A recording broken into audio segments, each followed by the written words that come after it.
Hello guys, so ngayon samahan niyo ako. Kakabit natin tong binili ko sa Shopee na charger, pang motor.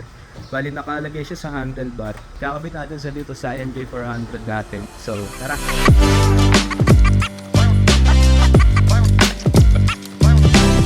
So ito nga pala yung nabili ko na charger guys. Sa Shopee ko lang yung binili. Lagay ko na lang yung link sa baba.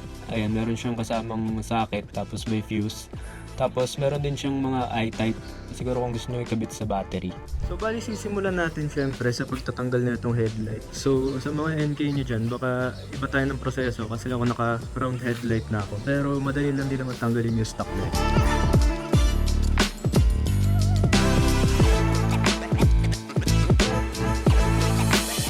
So ayan, natanggal na natin yung headlight guys. Gagawin natin yun, nahanap tayo nung power na lumalabas lang pagka sinusiyan. Kailangan natin ng test light para dito. So yun guys, pagkatapos ng mahaba-habang tusukan, nakakuha na tayo ng positive na pwede natin paglagyan ng charger.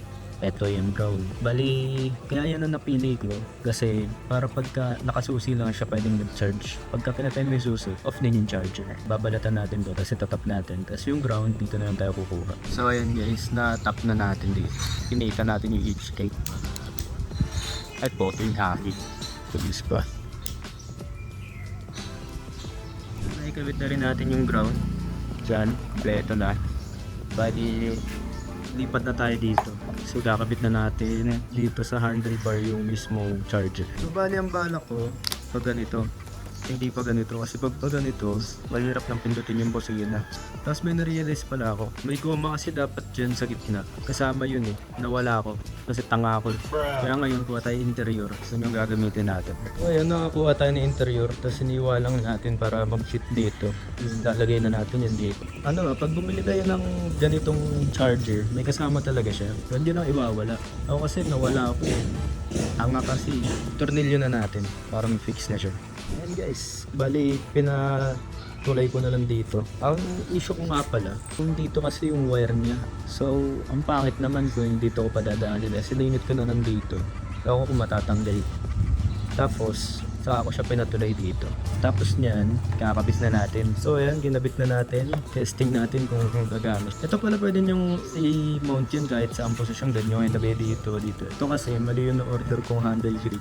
Kaya nagkaroon siya spring. So ayan, testing na natin. Nilinis ko na rin nga pala yung kung kakawad kasi mahaba siya Ayoko naman magputol. Natamad na ako. Kaya testing natin yun. Ayan, open natin. Naka-off siya. Pagka sinuset, kaya umilaw, saksak natin.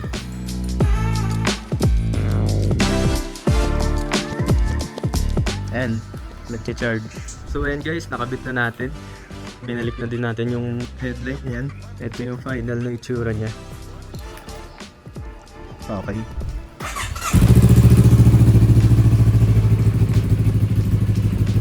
Kabit na natin, success yung ating katarantaduhan for this video. So kung natuwa kayo, syempre like, share, subscribe, tapos samahan nyo ako kasi marami pa ako kakabit dito. Kung curious nyo kung paano ko nakabit tong round headlight natin, comment lang kayo. Gagawa tayo ng isa tong video dyan. Para ko na rin magkabit dito ng CarPlay na pang motor mo kasama ang camera sa harap sa likod. Para siyang dashcam. Anyways, marami tayong mga video na parating. Ito, isa pa to. Gagawin din natin yan dito, pati yun sa dulo. Comment kayo nung kung anong gusto nyong gawin natin dito sa project natin na Big Bike. Bye bye!